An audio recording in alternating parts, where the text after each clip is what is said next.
আর অন্যদিকে কুসুম ও বরুণ তাদের লাউ গাছ লাগানো নিয়ে আলোচনা করতে থাকে। বীজ তো রোপণ করে দিলাম, দেখি কেমন ফল আসে। অনেক আশা করে তো লাগালাম।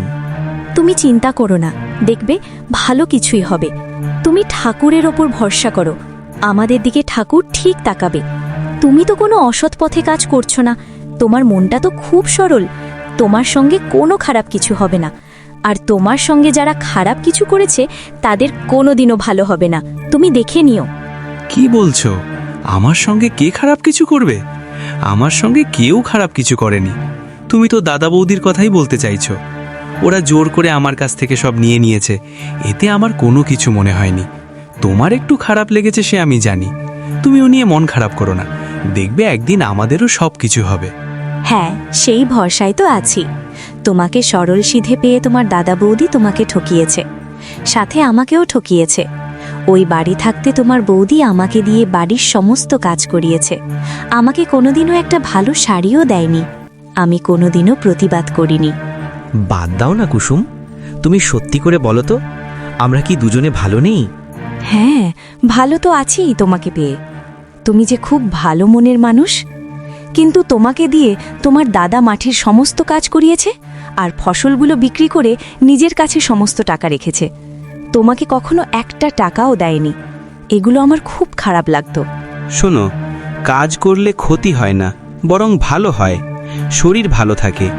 আর একটা কথা মনে রাখবে, যার যার কর্মের ফল সে ঠিক পাবে, সে ভালোই হোক আর খারাপই হোক। এইভাবে বেশ কিছুদিন কেটে যায়। বরুণের লাউ গাছে অনেক লাউ ধরে, আর অন্যদিকে অরুণের জমির সব ফসল নষ্ট হয়ে যায়। কি হয়েছে? তুমি মন খারাপ করে বসে আছো কেন? যখন মাঠ থেকে এসেছো তখন থেকে দেখছি তোমার মনটা খুব খারাপ।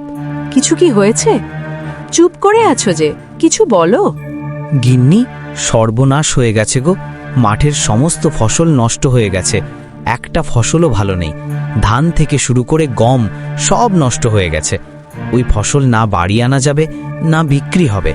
আমাদের অনেক বড় ক্ষতি হয়ে গেল। কি বলছো তুমি? কি করে এমনটা হলো? এত সুন্দর ফসল হয়েছিল, সেগুলো কি করে নষ্ট হলো? আমার কত আশা ছিল, ফসল বিক্রি করে আমি ঘর নতুন করে করব, আমার গয়না বানাবো। এ কেমন ক্ষতি হয়ে গেল আমার। আর ঘরেও তো বেশি চাল নেই, এখন কি হবে বিট্টুর বাবা? সেটাই তো ভাবছি, এমনকি পুকুরের জল শুকিয়ে গেছে, সব মাছ মরে গেছে। জানো গিন্নি, পুকুর পাড় দিয়ে বরুণ লাউ গাছ লাগিয়েছে না, সেই গাছে অনেক লাউ ধরেছে। বরুণ তো লাউ বিক্রি করে অনেক টাকা পেয়েছে। কি বলছো তুমি?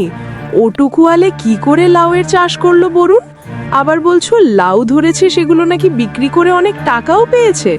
তাহলে তো বরুণ অনেক বড় লোক হয়ে যাবে গো এখন।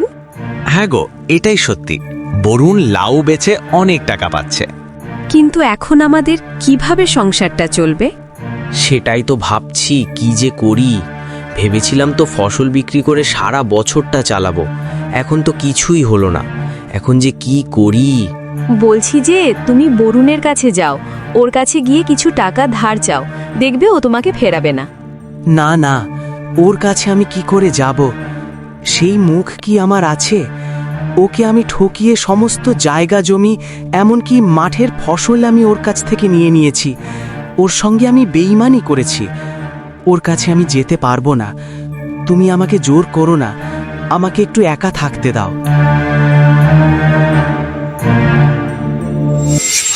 কুসুম, লাউ বিক্রি করে তো অনেক টাকাই তো পেয়েছি। এখন কি ঘরটা সারানো যায় না? ঘরটায় খুব ঠান্ডা হয়, তোমারও তো খুব কষ্ট হয় শীতে। সেই জন্য বলছি, ঘরটা সারিয়ে নি, তুমি কি বলো?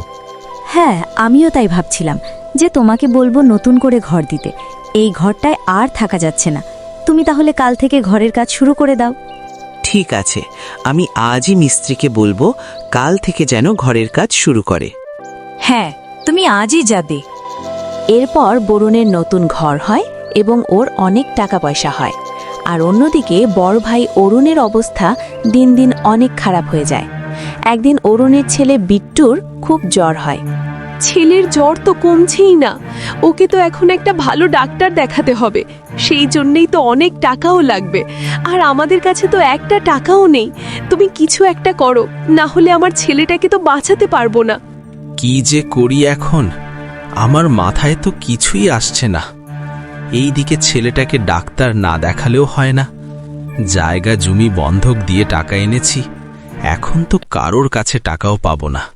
তুমি একটা কাজ করো না, তুমি বরুণের কাছে যাও না, ওর তো অনেক টাকা পয়সা আছে, ওর কাছে গিয়ে টাকা চাইলে ও নিশ্চয়ই তোমাকে দেবে, তা না হলে তো ছেলেটাকে বাঁচাতে পারবো না।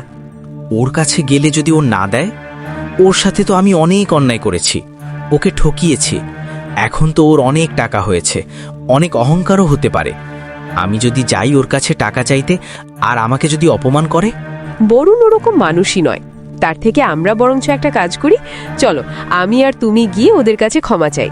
এমনিতে তো আমরা অনেক অন্যায় করেছি ওদের সঙ্গে, তারপরে যা শাস্তি দেবে আমরা মাথা পেতে নেব।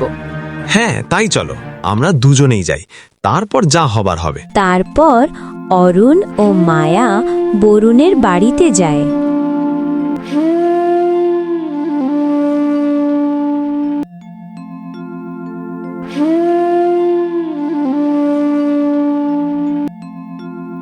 বরুণ, বরুণ, ছোট বৌমা, তোমরা কি বাড়িতে আছো?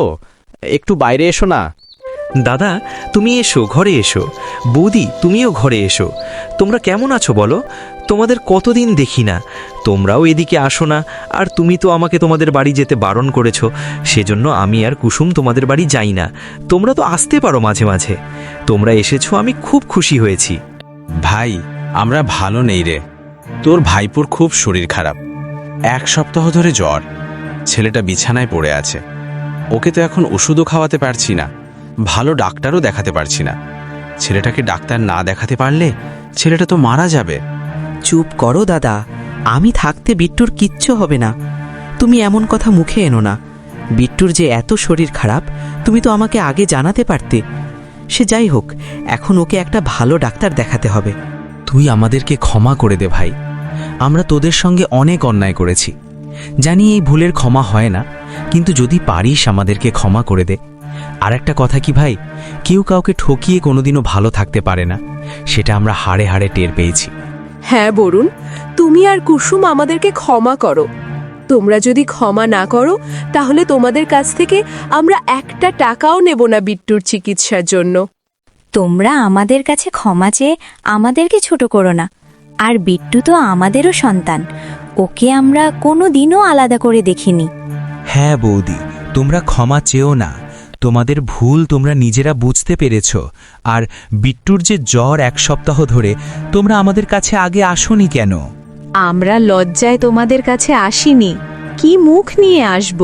তোমাদের সঙ্গে যা ব্যবহার করেছি, আমরা লজ্জায় মান সম্মানের ভয়ে আসিনি। ঠিক আছে, যা হয়েছে হয়েছে, এখন থেকে কিন্তু আমরা একসঙ্গেই থাকব। তোমরা এখানে বসে কথা বলে সময় নষ্ট করবে না, বিট্টুকে নিয়ে ডাক্তারের কাছে যাবে। ওকে এখন তাড়াতাড়ি ভালো একটা ডাক্তার দেখাতে হবে। তো চলো, আমরা সবাই যাই। হ্যাঁ, তাই চলো।